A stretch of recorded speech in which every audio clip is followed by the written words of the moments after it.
Are you a radical? You should be. Being called a radical sounds bad.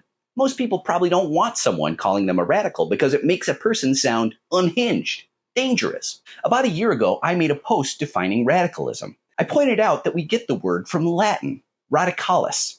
It means root, like the roots of a tree. The earliest uses of this word in English all refer to actual roots. A radical seeks to address root causes to fix problems. If you want to try and actually fix something, it makes sense to address the root problem causing the issue.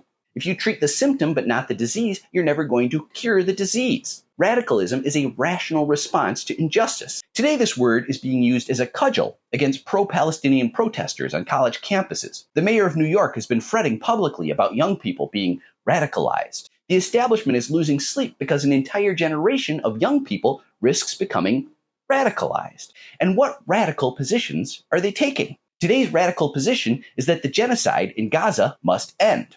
Does that strike you as troubling? The position considered extreme by our establishment says genocide is bad and it must stop. By contrast, the mainstream position is that the Israelis have a right to perpetrate this genocide using weapons that the United States sells them. The mainstream position is that the famine in Gaza is just some unfortunate accident, rather than an intentional strategy to indiscriminately wipe out more Palestinians. Suddenly, being against genocide is considered radical, despite the fact that we've been taught our entire lives that genocide is the greatest crime that can ever be perpetrated against humanity. Now everything has gone topsy-turvy, and opposing genocide is a dangerous position. By extension, if you want to be a good Democrat and support Joe Biden or Israel, it becomes your job to support this genocide, which is a pretty outlandish position. But the ruling class isn't wrong. Being against the genocide in Gaza is radical. Alex Karp, CEO of defense contractor Palantir, busily finding ways to weaponize AI for warfare, explained why during a recent rant at the Ash Carter Exchange on Innovation and National Security. Said Karp, "We kind of just think these things that are happening across college campuses especially are like a sideshow. No, they are the show." He went even further, saying, "Because if we lose the intellectual debate, you will not be able to deploy any army in the West ever." That's a pretty big statement.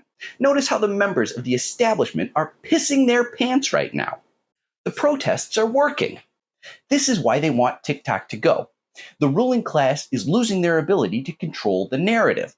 People are waking up to the fact that our leaders don't have our best interests at heart. People are developing what is called class consciousness. That is the consciousness that develops when you realize that what's good for the rich is rarely ever good for you. And when people stop believing what those in power want us to believe, we become unmanageable. We start thinking that we should have a hand in making decisions that affect our lives, stopping countries from going to war or committing genocide. A very dangerous concept for the rich and their servants in government. That is radicalism. That's why protesting genocide is radical. Please like, follow, favorite, repost, and sign up for my free Substack where you can get more detail in every post. Let's make them pay.